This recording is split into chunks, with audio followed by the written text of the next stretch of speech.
Hurricane Ian makes landfall in Florida. The Category 4 storm slammed into the coast near Fort Myers just after 3 o'clock this afternoon. It's now a Category 3, but winds still top 125 miles per hour. And there are fears that flooding of neighborhoods and homes has only just begun. Good evening, I'm Dick Brennan. Thank you for joining us on CBS News New York as we continue to track Hurricane Ian. This storm is one of the strongest ever recorded in the U.S. And check out some of the latest video that's just in. In Fort Myers, look at this. We got a nearly direct hit from the storm. You can see this one street is like a river. The camera is nearly underwater. It's in about 6 feet of water. And another view shows more flooding as water surges up from the coast. And then there's this video. You know there's trouble when the fire department needs help. You can see the water is chest deep. Even a fire truck is almost fully submerged, and a good reminder of why first responders beg people to evacuate during big storms, because they can't promise they'll be able to rescue people in need. And check out Punta Gorda, where you can get a sense of those high winds. This is a powerful storm. At one point, it packed winds of 150 miles per hour, but as we said, it's down to only 125. We've got our weather team in place to give us the latest on Hurricane Ian's track, and John Elliott and Giorgio Panetta just got the 8 p.m. advisory. And John, if people have our app, they were alerted when we went live earlier this afternoon, right before the storm made landfall. This is a plug. Where is Hurricane Ian right now? Well, I got to tell you, Dick, first off, that video, I mean, it just blows you away. And the one that gets me is the fire department trying to help people. Yeah. And this is the whole debate. Should you go or should you stay? But if you don't go, they can't get to you. So we're going to kind of unpack all of that. Right now, I want to real quickly retrace it. Hit as a Category 450 miles an hour. And, you know, as we're going to continue to be dealing with this, it is still a Category 3, winds at 115 miles an hour. So this is Giorgio. Giorgio, take over and talk about, first off, where it's going next, and then also some of the banding and the issues that we're going to see with the real tight banding, because it's still a very well-organized storm. It sure is. Thanks, John. Yeah, right now it's at winds at 115 miles per hour, moving to the northeast at 8. So it's been 8 for a couple hours now, right? It was 12 early this morning, 10 early this morning, steady through about midday, downgraded to 8 once it made landfall. It's been crawling through north central Florida all afternoon at this speed. So again, 30 miles inland of Punta Gorda, Florida. Now that's kind of the top point of the inland bay right here in Fort Myers, north of Fort Myers. The track will continue to sort of meander towards Orlando, very populated area, not great, with a ton of rainfall, before it exits and makes another landfall, likely in South Carolina, late Thursday again or early Friday. So let's do a little bit of nowcasting. Let's look at the radar, zoom in a little bit, see we got some of those bands John was mentioning. You can see them starting to just really rake inland now. Now, inland flooding is a major issue here. Now, Tampa Bay, which has been on the fringe of some heavy activity, is really starting to kind of catch what was the outer eye wall, the upper left and upper right quadrants of the wall. So heavy rain is pushed well inland, and they're getting lashed pretty good. Gusts earlier today, now near Punta Gorda, were 125 to 130 miles an hour. Tampa saw gusts probably close to 60 or 70. Again, on the fringe, but still around tropical force winds. So it's still a very dangerous storm.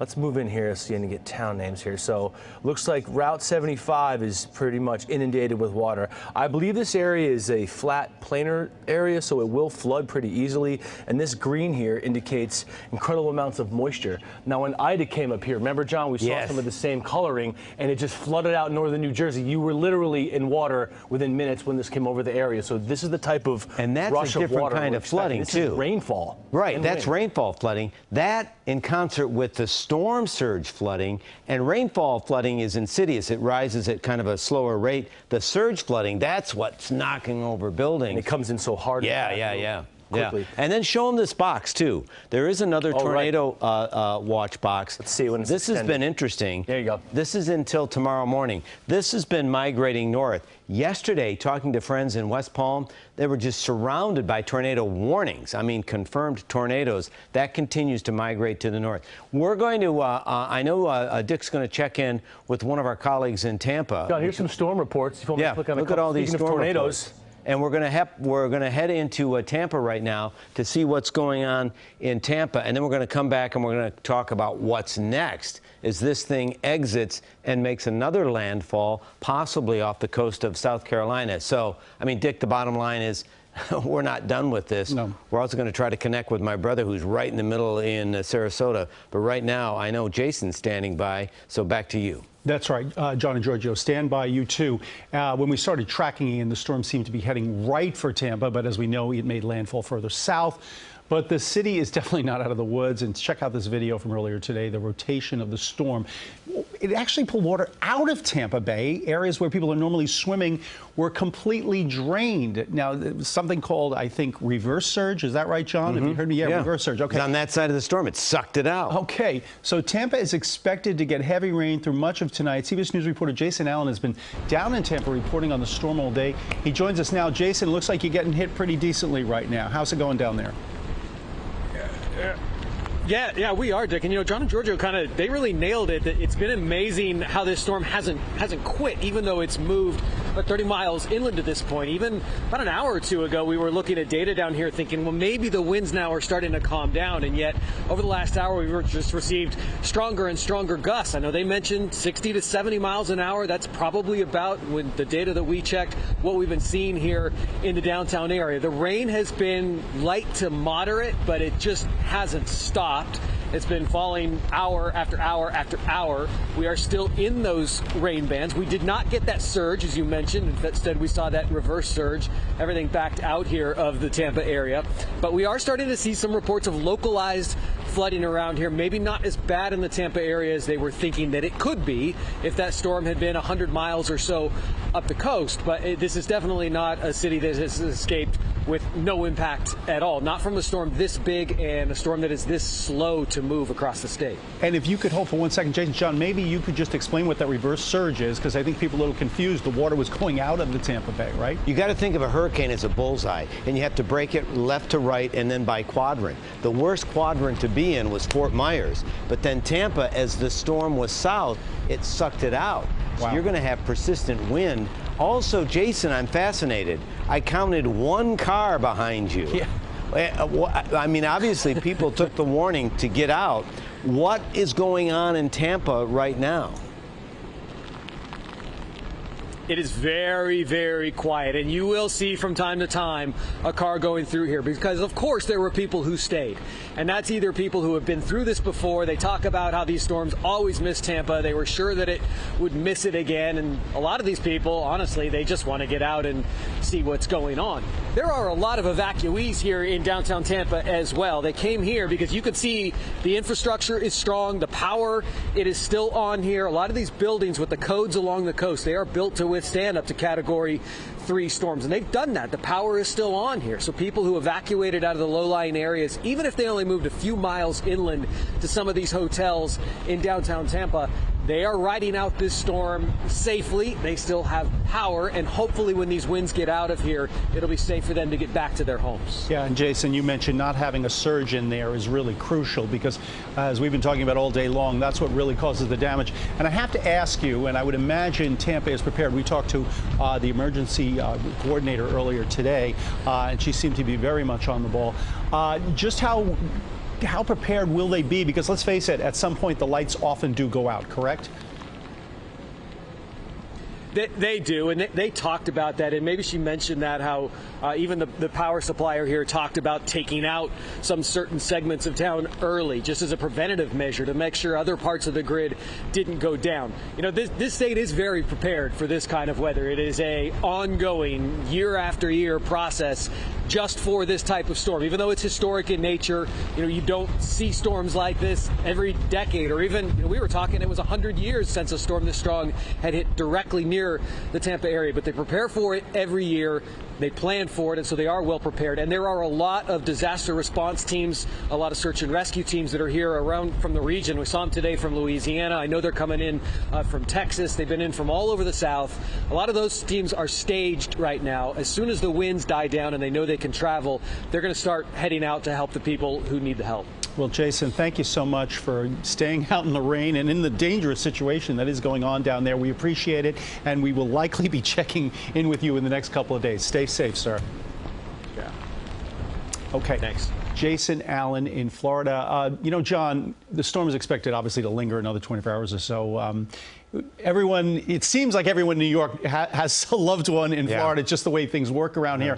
And I understand your brother's down there right now in Sarasota. So I don't know. Here's the deal. My brother's in Sarasota. So, you know, he's lost power. Winds are intensifying. I'm worried about his cell phone dying. As soon as he chimes in, we're going to connect that. And I want to, because I haven't been able. So Andrew, can you hear me?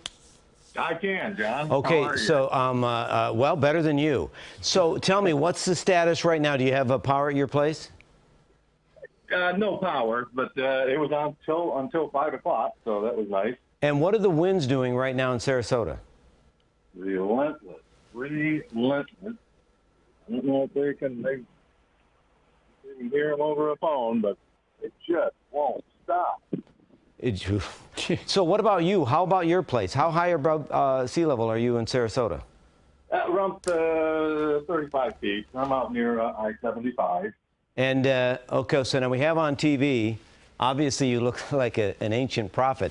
1 week ago, we were in Dunedin, we were in Clearwater, we were in St. Pete. Remember just a week ago, we were here at the Don Cesar, which is right there, just south of Tampa. My brother Andrew, this is his mode of transportation. What are you going to do? How are you going to get around? You can't take the motorcycle. What happens when you have to clean up in Sarasota? Well, I've got the old Pontiac, so it's waiting, ready to go. Do you see? Are you being? Can you see anything flying around on your street? Any? Is there debris or anything? There has been a lot of debris. The debris started at 3 o'clock, and there's a lot. Everyone did do well picking up around, so there's not unnecessary debris, but yeah, a lot of limbs and the like. What about your roof? How's the roof? I'm in a group of 7 of these cottages that are 100 years old, and I'm looking out at all of them, and all the roofs are fine. And you know, Andrew, if I could just jump in and ask you, and John would certainly know the answer to this already, but the audience might want to know, is it's probably not your first rodeo with a hurricane? No, it's not, but it's the worst. Already you know it's the worst, right? Why is that? It became the worst at 3 o'clock. When things started to hit the house, right? Yeah, and it's gotten worse since then. So you know, hands down, this is the worst hurricane you've ever been through. Yes. Now, I will say I ran away from Charlie, so I wasn't actually here for Charlie. But this is just like Charlie. This is very reminiscent of Charlie, and Charlie was just south of you as well, so you're kind of in the same wind. So, well, then let me put you on the spot, because I can. Why didn't you leave this time? Well, because I had weathered Irma, and Irma had done the same, gone to the same side of us, and it was okay. It was tolerable. And John, could you just, I know we've talked a lot about Charlie today, but I think a lot of people could use a refresher. When I think awful hurricanes, there have been many of them, but Florida, it's always Andrew. That was the one that everyone remembers. Right. What happened with Charlie? Same deal with Charlie. And this was the dilemma. And anytime, you know, Giorgio wants to chime in on this, you know, 3 days ago, this was going to be a Tampa storm. It was going to be up here. And that's what Charlie was going to be. But then at the very end, Charlie came in south. That allowed it to come in stronger, and that's exactly what's happening with this. That's what happened with this storm. It came in as a 4 because there's your land mass, and it went right in. Charlie, north of Fort Myers, north of Naples, and again, Sarasota was right there getting some of the worst of it. So, well, so Andrew, you probably don't have much energy left on your cell phone. You're just going to hunker down tonight, and you're stuck where you are, right? Yep. Wow. It seems to be subsiding just a little bit now. All right. Well, God bless, and thanks. You can tell me. Is it going to be leaving soon? Yes. Yeah. And you know what's next is Orlando and Daytona Beach. They're going to be dealing with a Cat 1 as opposed to the Cat 4 that hit you. Thank you for your time tonight. Love you. And I'll check in with you after the show. Real quickly, before we go, Can we check in with Giorgio? Giorgio, can you tell people what's next? I am concerned about Orlando, and I'm definitely concerned about what this is going to do through Jacksonville and then into parts of the southeast. Will do. Let's take a quick, and also, ironically, Charlie made landfall in Punta Gorda, so close to where this storm made landfall, almost a repeat performance. Yeah. Interesting, it also crossed and remade landfall again in the Carolinas. Charlie actually came and gave us a pretty good storm in the Northeast, 2004, with some residual rain. That we are possibly looking at some rain as well. The models are still fine-tuning frontal interactions with it. We will likely see some rain here up in the city on Saturday, maybe a lull on Sunday, but we could feel the effects Monday, even into Tuesday, when the actual piece of Ian would actually pass through the Northeast. So it's going to be a story for the next couple of days at least, especially up to the Northeast. But let's take a look at some of a future model with some wind on it. Let's take a look at that. Let's see. Oh, here we go. All right, cool. So by 8 o'clock, let's take it through slow here as it's going to cross overnight. So Tampa, this is wind data on top of futurecast and current data. So the red is heavy rain, the green is light rain, and the numbers are wind gusts. So 60-mile-an-hour gusts in Daytona, Tampa 54. This is better than you had today. Daytona is going to be in that 60-mile-an-hour wind through the early morning. This is tomorrow morning at 6 a.m., and I had the wind data come off because 20 to 30-mile-an-hour gusts are not nearly as dangerous as we're experiencing right now. But the rain will continue. It won't really leave Florida in its entirety until almost 24 hours from right now. So tomorrow night at 8, 9 o'clock, you still have a couple of showers in Jacksonville. Now we're looking at Charleston, and they look like they're going to have a decent slug of rain come Friday morning. It's going to continue to ride up the coast, Raleigh, Wilmington, much of North Carolina in the rain, up to the Virginias. Now we're towards D.C. by Friday night. Friday night, starting to see some rain in our area, and by Saturday morning, Saturday early morning, this might be a little overdone, but just goes to show you the moisture plume that is traveling thousands of miles, making it our way. These storms are monsters, and this is one for the books for sure. It's historic. Yeah, and guys, I got to ask you both because, you know, Orlando, we know it's practically the #1 tourist spot in the world now, and they've shut down those theme parks. I would imagine it's going to be a couple more days before, because there are almost certainly some people saying, hey, maybe I had a vacation plan down there. This might be delayed. Yeah. So, you know, Inside Edition, they were doing a thing about all these weddings, all these destination weddings for this weekend. And yeah, that's going to impact that. It's going to impact the parks. Orlando was reducing lake levels as much as they could. The other thing that is going to cause grief and consternation is a lot of people were leaving Tampa and then went to Orlando. And now Orlando is going to basically be dealing with a hurricane. Even if it's not right there, it's going to be like 70-mile-an-hour winds, like Giorgio said. Look at this. Oh, this is interesting. There it is, Dick. John. Yeah, take this. Look at this. Is an extreme wind warning. You hardly ever, you know, you have hurricane warning, you have tornado warning, you have all these watches and warnings. An extreme wind warning means 115-mile-an-hour winds. Wow. So again, this is on the way. Lakeland's right around there, and this is Orlando. So just think of all the destruction that's going to be here. This isn't, you know, that's not going to be storm surge destruction. That's going to be debris and flooding rain destruction. We talk about storm surge being deadly, but this can be deadly as well. And then flooding and inundation around Orlando before we do get more storm surge. They've already issued warnings for the other side, the Atlantic side, where you are going to see some big waves and destructive waves for the Atlantic coast as well. All right. Well, John and Giorgio, thank you so much. Obviously, you guys got a lot of work to do in the next couple of days. We all do.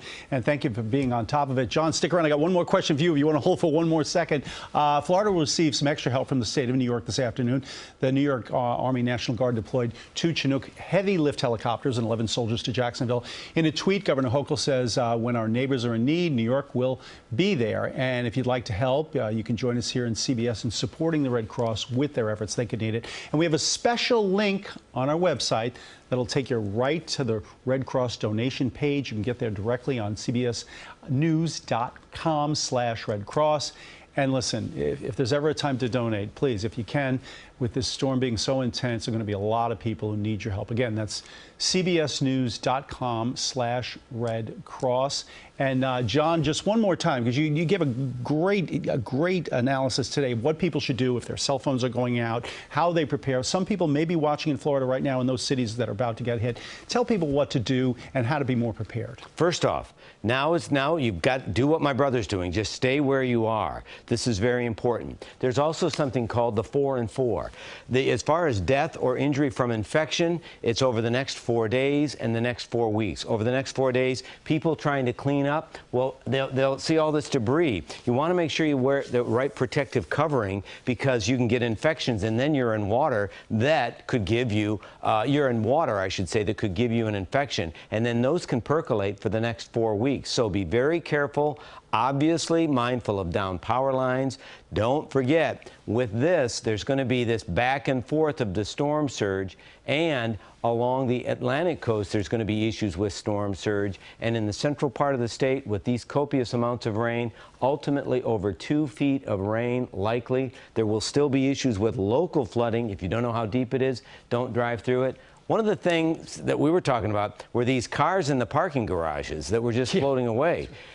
Don't put your car in the bottom of a parking garage. This I don't understand. But as far as cars, remember, with this kind of rain over the next few days, you can still have flooding. If you don't know how deep it is, don't drive through it. A cubic yard of water is over 1,000 pounds. That's just too much energy and mass. It can push and easily move a car, and if you're stuck in that car, it can kill you. People die from this stuff. So now's the time to pace yourself, be mindful of risk from electricity, and then be mindful of risk from infection, and then check your heart. American Heart Association will tell you people die from the stress of these things by trying to do too much. And then the long-range story, sadly, we always have to do stories about the scammers.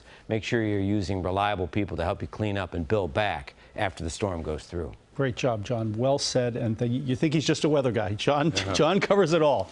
Thanks so much, John Elliott. Giorgio Panetta, thank you. And Jason down in Tampa for your reporting on the storm. We'll have continuing coverage of Hurricane Ian across all of our platforms here at CBS News New York. If you want to follow along, it's a great time to download the CBS News app. You can do that by scanning. You see, there it is. You know those QR codes now on your screen right now. You want to grab your phone, give you a few more seconds.